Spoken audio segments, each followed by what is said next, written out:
Manager for South working on Distributor Road. Annie's spoken extensively about the scheme, but I've got 3 points I'd just like to elaborate on. The first one being the Waterloo Road level crossing closure. As Amy pointed out, we have now made an application to the Department for Transport for them to extinguish the highway rights along sections of Waterloo Road. The DFT is currently consulting on that order, and I believe some of you would have already seen that consultation. And the DFT can only make the order if planning consent is granted, and also if there are no outstanding objections by the time they go ahead with that process. And just to clarify again, the order can only come into effect, which meaning we can only shut Waterloo Road and shut the level crossing only once Eastern Gateway is open to traffic. So we'll never be in a situation where the level crossing is actually shut and we don't have an alternative provision. And the other point I probably just wanted to highlight is, yes, WBC has appointed Balfour Beatty under the SCAPE framework to deliver this scheme and 9 other schemes as part of the major highways program that's required to service all the SDLs.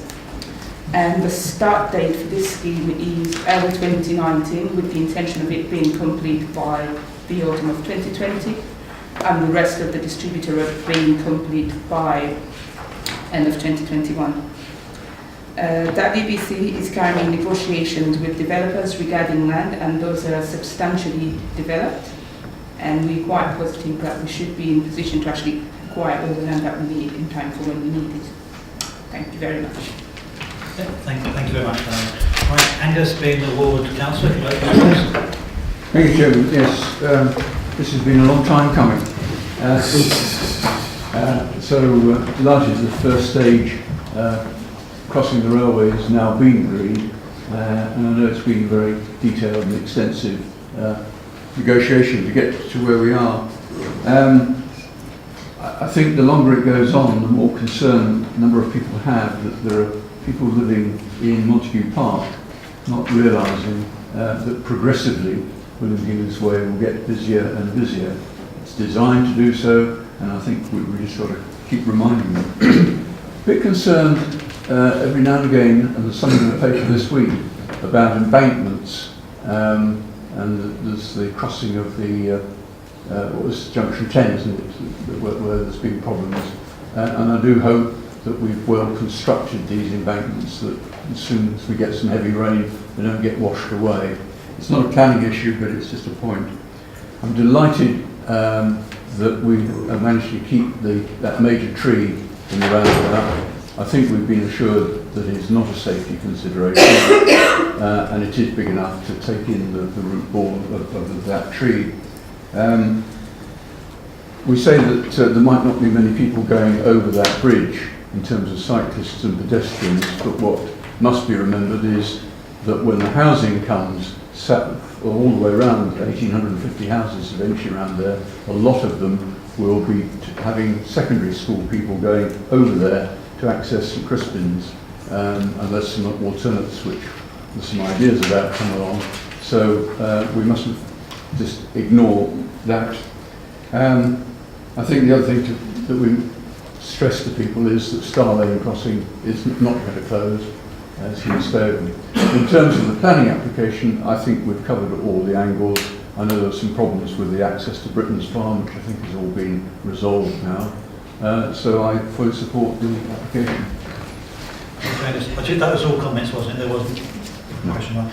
Got Philip and then Rochelle. Thank you, Mr. Chairman. Well, as somebody who tried to get the HGVs off Peach Street 30 years ago and failed, I welcome this proposal that we are going to be able to do that. I'm not quite sure how we're going to direct the HGVs to come onto Healers Way rather than come up through the town. And there's a lot of questions, I think, in the plans here. It makes reference to having to look at all the developments as they develop, because people will find different ways to go, as they always do. So I don't think all the answers are here, but at least there's the start. And if we can get the HGVs off Peach Street, And I think that will help the town immensely, because the one thing that I thought 20 years ago was the fact that day in, day out, HGVs went up Beach Street through the marketplace, and that's still happening today. So this is really good. Chris, could you just quickly respond about the lorries, please? Okay, yeah. Part of this application and part of Montague Park application doesn't do anything to encourage HGVs onto it. Obviously, the public highway and obviously legal vehicles can use those routes.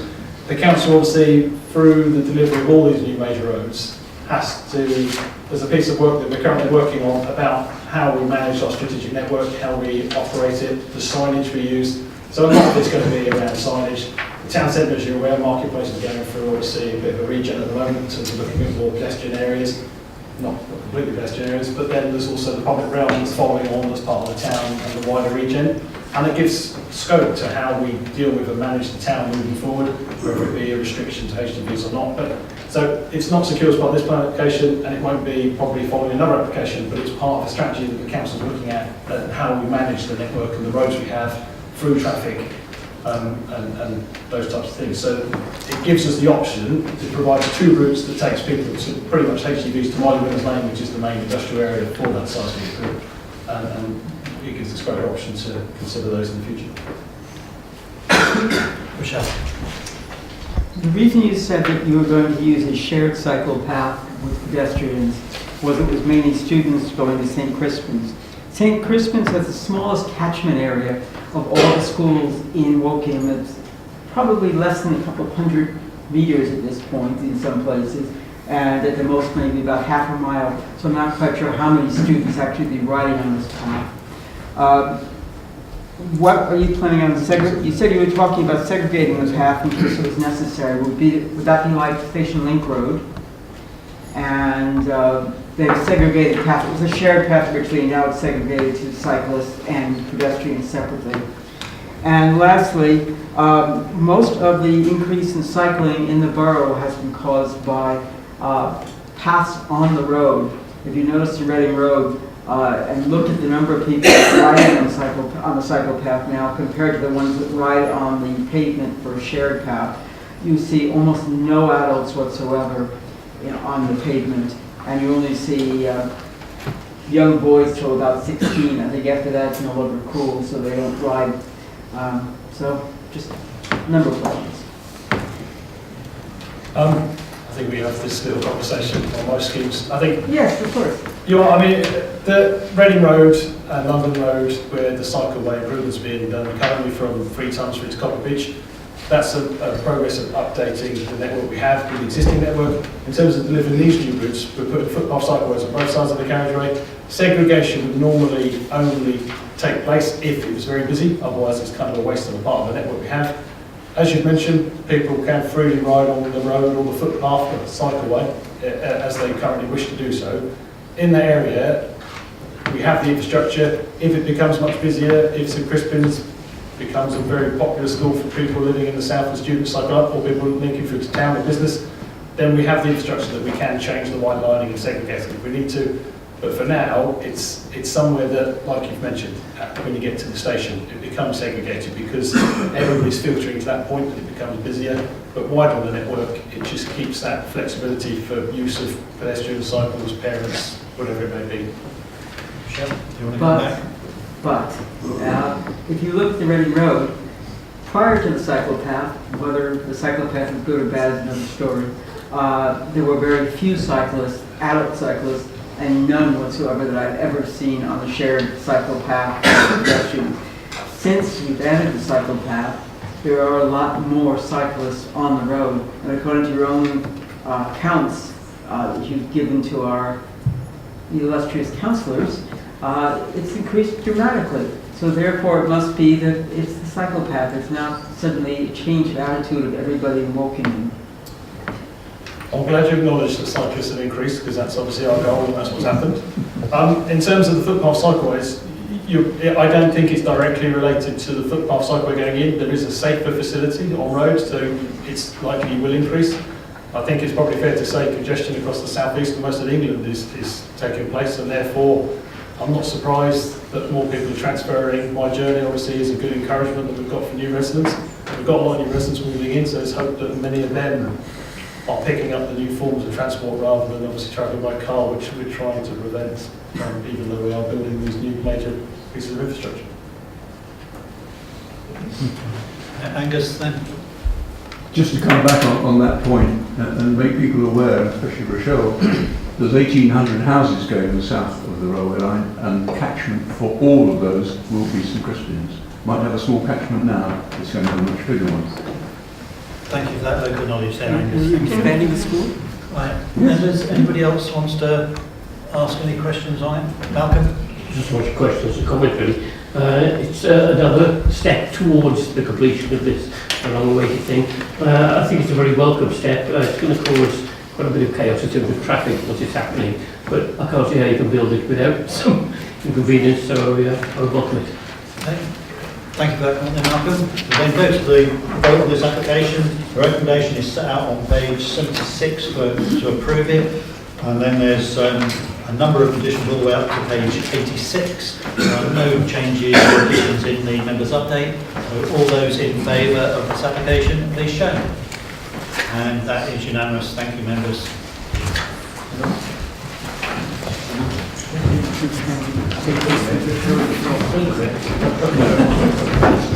It'll be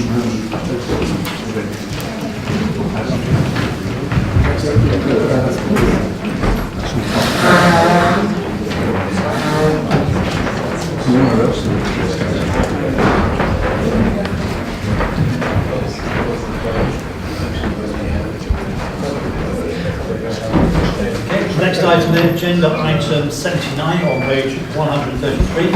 It's the land north of Lane End Farm, Shinfield. It's a reserved matters application for the Thames Valley Science Park Building 2, plus temporary car parking, appearance, landscaping, layout and scale to be considered. And it's put together before the committee as it's a major application. Case officer is Christopher Howard. Thank you, Chairman. Tonight I'm here to present the reserve matters application for Building 2 of the Science Park. Under consideration tonight is layout, scale, landscaping and appearance. In terms of the location of the site is located adjacent to the South Airport STL as shown outlined in red. The site was allocated within the core strategy for delivery of employment space.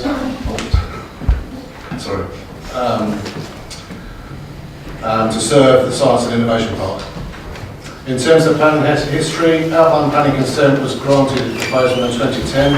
This is for around 18,000 square metres of employment space. Landscaping was also approved as part of the application, shown highlighted in yellow, as being implemented on site. SUDs were also approved, and this controls surface water discharge to the River Loddon. A further outline planning consent for phase 2 was approved in 2017. The site for this phase is outlined in blue. This was for 57,000 square metres of employment space. The outline planning consents assist with the delivery on the site by the vision envisaged within the core strategy. Since the approval of phase 1 outline application, reserve matters have been granted for 2 buildings on the site. This aerial photograph shows the site which was taken sometime last year, kissing in spring, summertime. The gateway building is now ready for occupation and is shown highlighted in red here. In addition, as highlighted in yellow, construction is well underway for the Rutherford Cancer Treatment Centre and has advanced significantly since this photo was taken. In addition, since the photo was taken, the car parks to the north of the site is under construction with 287 spaces available for use as for 554 secured by the reserve matters approved for the car park. In terms of access and location, access to the science park is secured for the opening of the Eastern Relief Road with links from the Black Boy roundabout to the Armfield Road. Building 2 will be located adjacent to the Eastern Relief Road and served by internal roads that have been delivered. The area where the building will be located was formerly agricultural fields and there's no significant vegetation here. The land slopes gently, broadly down from the north to south. Looking at the specifics of the proposal itself, for the final slides, this is a site plan of Building 2. The building will be located adjacent to the gateway building and would link into this. It would wrap around Eastern Relief Road and frame the entrance to the Science Park. As mentioned, the overall parking provision proposal of the Science Park has been approved and is well under construction. Whilst not yet fully built out, in the interim, 2 areas of temporary car parking are proposed, outlined in red, to ensure there are sufficient parking spaces. The parking arrangement proposed is considered a pragmatic and comprehensive approach to deliver parking in phases as the science park grows. This is the layout of the building. The employment space will be delivered on 2 floors. The space has been designed to be flexible in order to accommodate a range of end user requirements. Plant to serve the needs of the building will be accommodated within the roof space to ensure that this is screened externally. In terms of the elevations, the design of building 2 will complement the gateway building. High quality materials have been used, such as coursing steel cladding, and this sets the design of the building apart from other mainstream employment spaces in the area. This is a high quality approach which is encouraged. This slide shows perspective shots of building 2. It links in well with the gateway building and they both share a common design motif. The building will frame a central courtyard to serve phase 1 development. In addition, the linked buildings would wrap around the Rutherford Cancer Treatment Centre. This slide shows a recent photo of the gateway building taken from North Park on the site from the Eastern Relief Road. As can be seen, the Corten steel sits in well with the landscape. The dashed red line broadly shows the location of building 2 in relation to the gateway building. This would frame the arrival to the science park. The building would sit behind the landscaping funds and as such should be partially screened from the Eastern Relief Road. This is a recent photo of the front elevation of the gateway building and gives a good impression of how the building would appear once delivered, albeit a story low. The final slide shows an artist's impression of building 2 when linked to the gateway building. As can be seen by the previous photo, this gives a realistic sense of the detailed design of the building and integration into the landscape. The application is recommended for approval subject to the conditions set out in the report and those that have been amended in the members' update. And moving on to the members' update, page 135 to 139. The proposed conditions set out in the report are below. These reflect minor amendments to the wording as stated in the reports. Conditions 1, 3, 8, 9 and 12, 13 and 14 are affected by this. Condition 2 should be deleted, which was for timescales of implementation, and 4 for use of the building, as these are covered by the outline planning application. There's a suggested change to condition 8, now 6 below, to include time periods for the removal of the temporary car park as required by the chairman. And on page 150, there's clarification in respect to the climate change buffer. The outline application is approved under the old environmental agency standards, and therefore a 24% buffer applies. This can't be revisited at a reverse matter stage, although the drainage strategy is considered sufficient. Thank you, Chairman. Thank you very much. We have one registered speaker, which is Jonathan Locke, University of Reading. If you'd like to come forward, good evening. Good evening.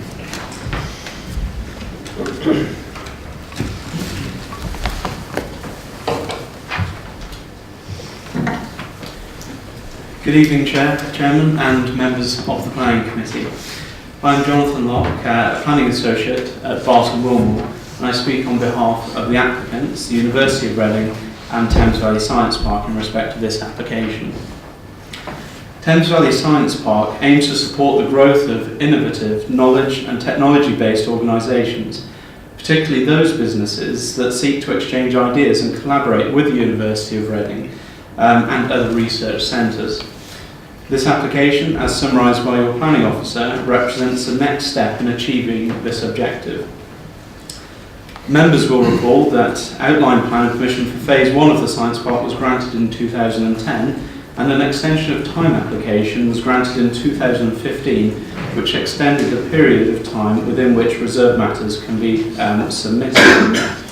And then in 2017, outline planning permission was granted for phase 2 of the science park, with both phases designed to accommodate a combined total of approximately 75,000 square metres, or approximately 800,000 square foot of employment floor space. Of this total, phase 1 represents approximately 18,500 square metres, or 200,000 square foot, of which building 2, which is within phase 1 and subject to this application, represents 3,790 square metres, approximately 40,000 square foot. Phase 1 of the Science Park includes 4 main buildings: the Gateway building, as shown in your planning officer's presentation, granted in August 2015, which has been completed and is soon to be occupied, providing the main entrance to the Science Park. And then the Rutherford Cancer Research Building, previously known as the Proton Building, was granted in December 2016 and is well under construction. Building 2, the subject of this application, represents the third building within Phase 1, with one further Phase 1 building yet to be submitted for consideration. The Science Park, therefore providing the principal for Building 2, is allocated within the Council's local plan, specifically supported by Core Strategy Policy CP15 and Managing Development's Delivery Local Plan Policies TB13 and SAL07. It is also supported by National Planning Policy within the National Planning Policy Framework in realising and supporting economic and social objectives. Building 2, which will link onto the northwest side of the Gateway building, is a 2-storey office and laboratory building, with the ground floor dedicated to office accommodation and the first floor to laboratory uses. Its design maximises flexibility of use, ensuring it is attractive to varied occupier needs and lengthening its useful lifespan in the face of continually changing employee floor space requirements. If you could wrap up now, please. Sure. Its location the design has been considered with the location and the environment which surrounds, and as mentioned at the onset, the application represents the next step in the journey to realising the innovation and science park. Thank you very much. Thank you. Thank you. We just hit the red button, or I mean the grey button, a second. Yeah. Thank you. Who would like to? John. Sorry, thank you. Thanks, Chairman. Just one question really with regards to this science park. I'm not quite sure what sort of industry would be carried out on there, and I must admit I'm not clear with its relationship to its nearest residential. Is there any? There doesn't seem to be any conditions in here for hours of work or noise or anything like that. Could you comment on that? The Science Park, in terms of use, is restricted by the Gateway policy, which is within Section 106 of original permission, and it's for science and innovation, research-based, laboratory-based commerce. So it's not a typical business park. It's, in the 106 has, within the policy, we have to elect whether or not a suitable occupier goes there, and it's done in conjunction with the council and Reading and any potential future occupants. In terms of the use, in terms of the hours of operation, these are controlled by the outline planning consent, and as is noise. The nearest residential dwellings are located down here, as Chris is pointing out. So it's got considerable buffer from it to the nearest residential dwellings. Okay, thank you. Anyone else? And so, members, you're not alone on the comments. As I say, we had no comments from any of the neighbours or the local members or any of the parish council either. So again, members of the public watching in, it may seem this is a quick application, but as I said, there have been no comments received at all, and it's meeting policy. So, members, I shall take it to the vote. The recommendation is for approval, as set on page 135. The conditions are all in the members' update. So, those in favour, please show. And that's unanimous. Thank you.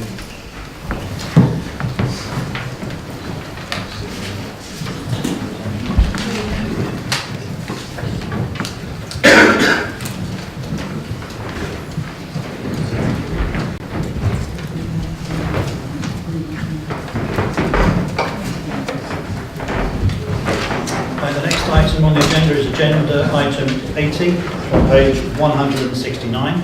It's the land at Parklands, Basingstoke Road, 3 Mile Cross. It's a hybrid application, so it's outlined for up to 55 dwellings and matters reserved only access to be considered. And it's a full application for a SANG. Before the committee tonight is a major application, and the members did go on a site visit on Friday. And Katie Mansfield is the case officer. Over to you. Thank you, Chair. This application before members is in hybrid form. An application for full planning permission for 1.56 hectares of suitable alternative natural green space. An application for outline planning permission for up to 55 dwellings. All matters reserved besides access. The application site lies within the south of the M4 strategic development location, east of the Basingstoke Road and north of the approved Brambles development as indicated here. This is the site outlined in red, shown in the context of recently approved developments to the northeast and southeast. A two-storey dwelling exists to the south of the site, which is to be retained as part of this proposal. Residential development is concentrated into two parcels to the north and to the south, and the extent of the SAG is marked in light green, with additional public open space shown in the dark green areas. A public right-of-way, footpath 20, is located to the east of the site, and Grade 2 listed building located to the west. This image shows the current view from Basingstoke Road facing southeast across the site. The location of this photo is taken from the area as shown on the land use plan. Here you can identify the existing Brambles development to the south of the application site. This image shows the current view from footpath 20 facing southwest across the site. The location of the photo is taken from the area marked on the land use plan, and here again you can identify the existing Brambles development to the south of the application site. The proposed SAG bisects the two residential parcels and provides connectivity from the Basingstoke Road into Mays Farm SAG, as shown by the coloured arrows. Existing mature trees and hedges to be retained are shown in dark green, and the proposed trees and hedges are focused to the south of the site to enhance the transitional relationship between the open space and built form. The SAG is to be transferred to Woking Borough Council and retained in perpetuity, safeguarding the settlement gap from any future development. Surface water drainage across the site we manage by a network of studs ponds and swales. So here you can see the extent of the SAG network. The public right-of-way routes are shown in pink and sustainable transport link in blue. The partner's development will enable links from 3 Mile Cross as far as to Langley Mead SAG in Shinfield. This is Lieutenant's Cottage, a Grade 2 listed building fronting the Basingstoke Road and on the western boundary of the site. The impact of the setting of the Grade 2 listed building is considered to be less than substantial by the Conservation and Design Officer. As you can see, the Brambles development is again visible beyond the dwelling. Officers have assessed the impacts on the amenity of the occupants and consider these impacts to be negligible. Separation between the development and the curtilage of the listed building far exceed expected distances, and this is to include the public footways within the SAG. However, additional planting to the eastern boundary of Lieutenant's Cottage has been agreed by the applicant. So this is the illustrative residential layout to be assessed in full at reserved matter stage. And this illustrative impression is taken from footpath 20, looking south towards the proposed residential parcel.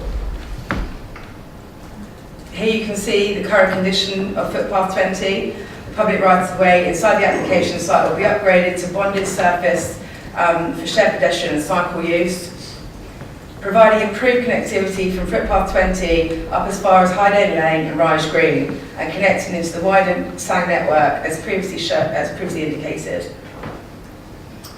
So this is the proposed access as part of the application.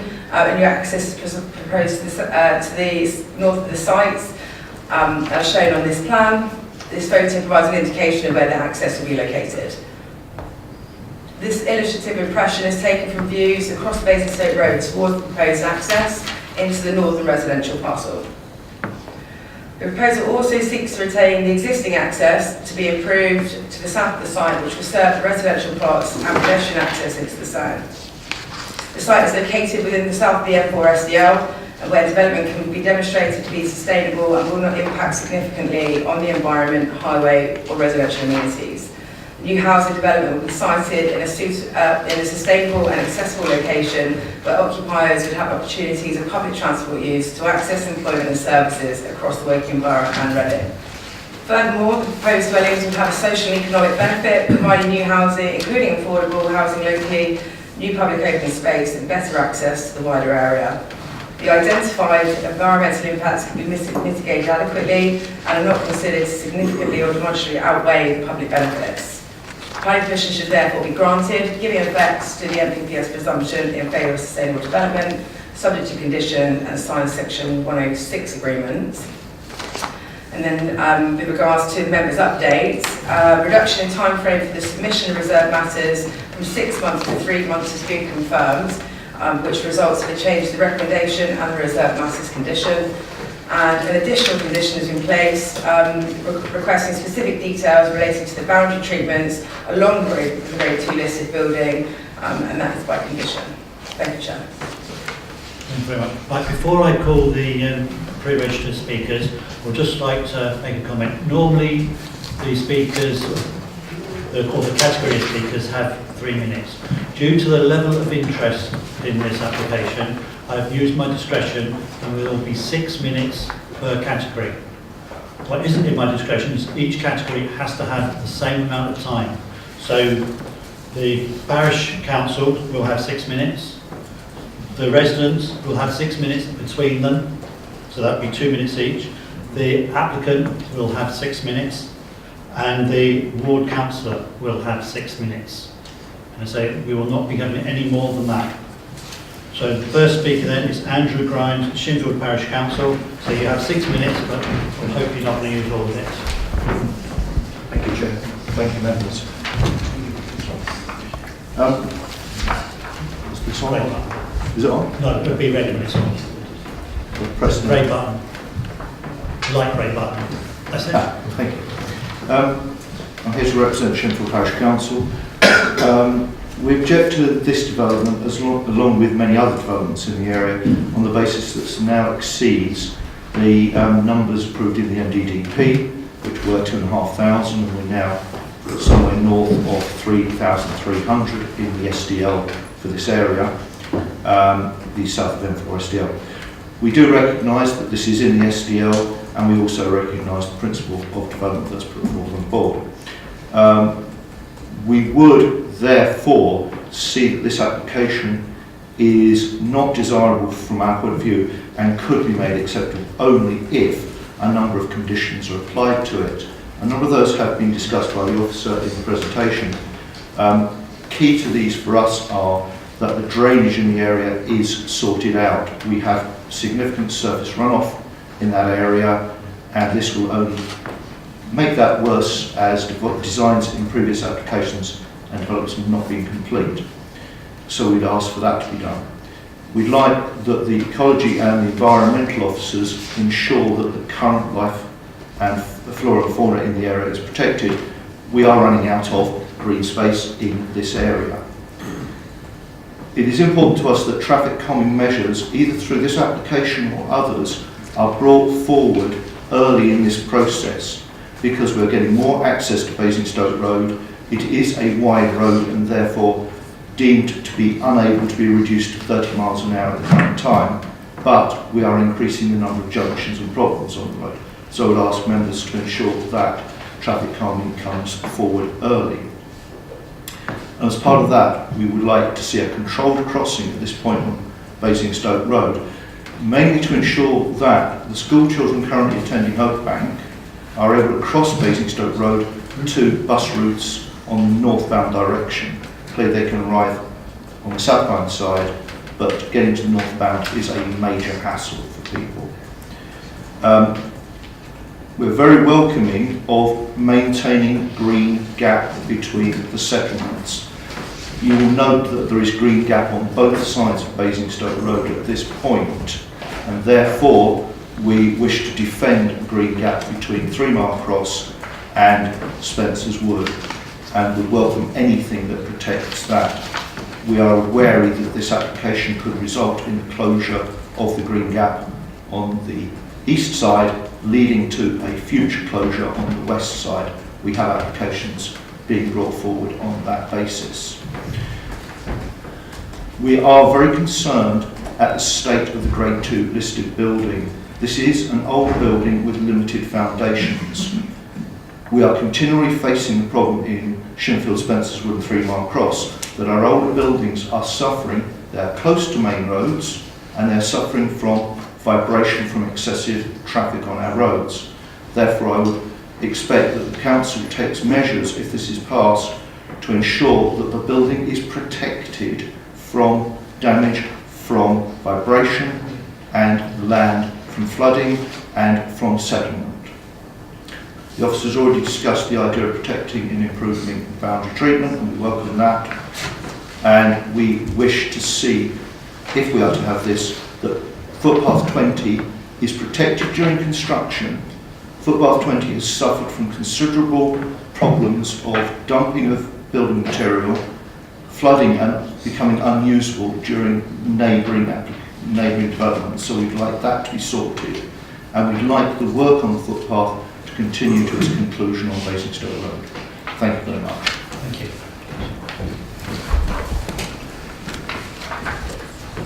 Okay, first resident we have then is Jill O'Connor. So you have 2 minutes. So Jill itself that's requested not to be filmed. I'd rather not, but I don't mind. Well, it's your call. If you tell us if you want to be filmed. Okay, no, thank you. No, thank you. What's that?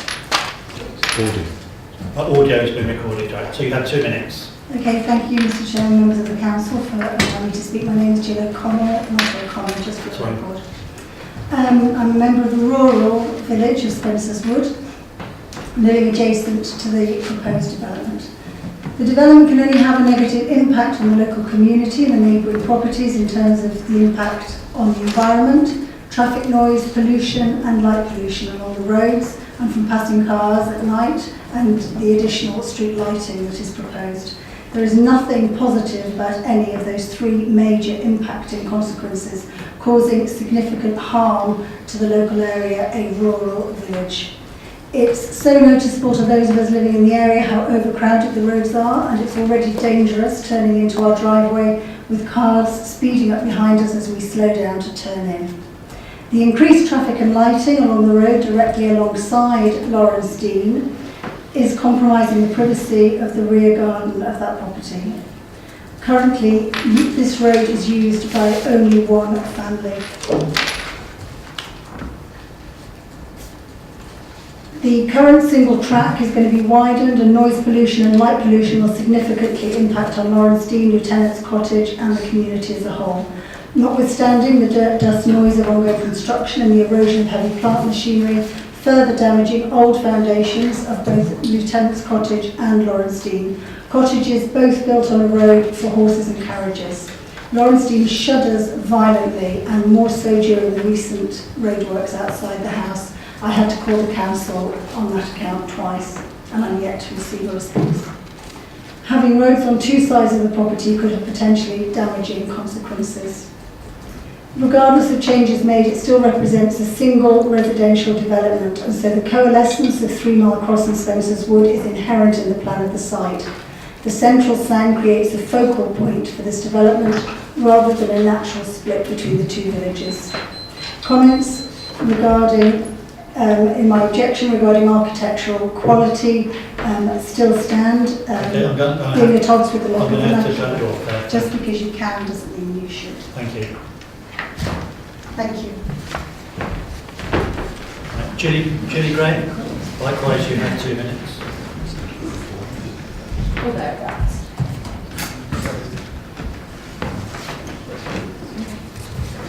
Thank you. My name is Julie Gray. I am the owner of the Lieutenant's Cottage, which is a Grade 2 listed building centred in the middle of the development.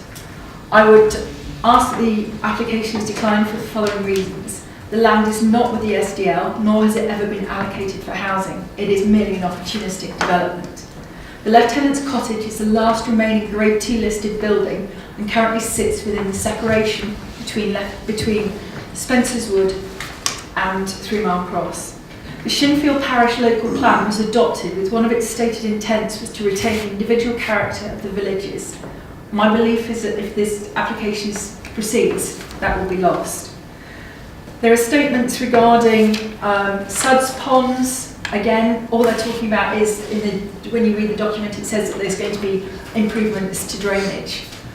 My view and the view of engineers that we've had to look at this is that it's only going to the development is actually going to cause more problems with drainage. There is no requirement currently to put in suds, ponds or drainage. The stated intent is that it's going to improve the drainage, but currently the drainage from the brambles, the surface water drainage from the brambles has been approved to be passed onto the Basingstoke Road, and that was a precondition of that development. The impact of the Grade 2 listed house is going to be significant. There's talk about putting a fence up. I mean, my kitchen window is within 3.5 metres of my boundary. You're talking about putting a sang at the back of that. On the one hand, it's a good thing. However, the impact in terms of privacy, loss of light, everything, it's just going to be tragic. So in essence, there's going to be no village separation. The traffic calming measures stated that you referred to earlier have already been approved and actually are part of the Croft Road development once there are 150 houses achieved as part of that. So to say it's part of this development is a nonsense. Okay? Thank you very much. Please say no. Please. It just stinks. The last speaker in this section then, Barry Patman, you have 2 minutes. Come on, Barry. Dig deep.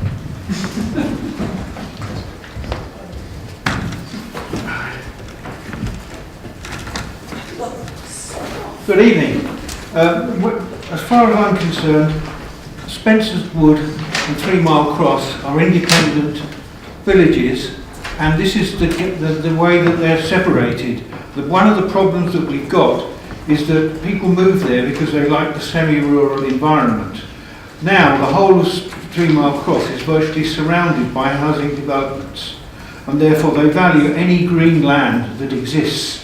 And this is the last of the green land that exists in that area, apart from the other side of the Basingstoke Road.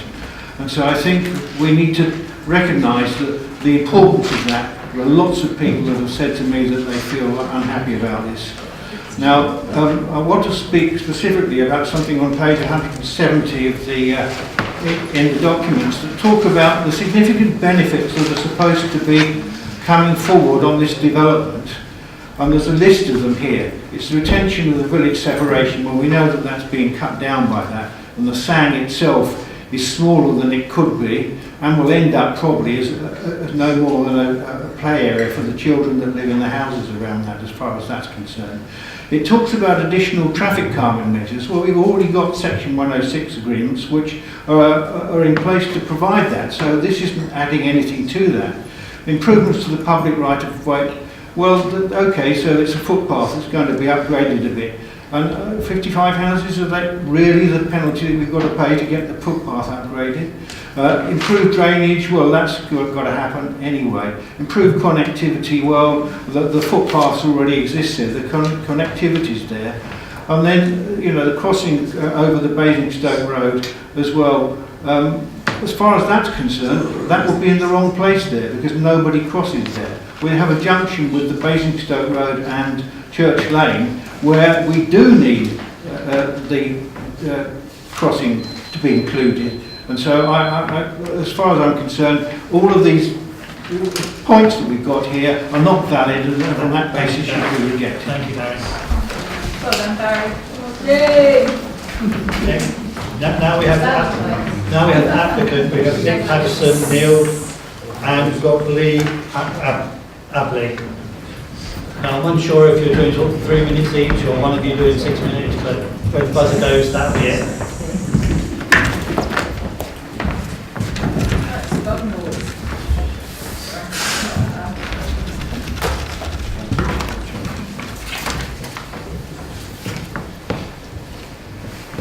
Thank you, Chair. Good evening.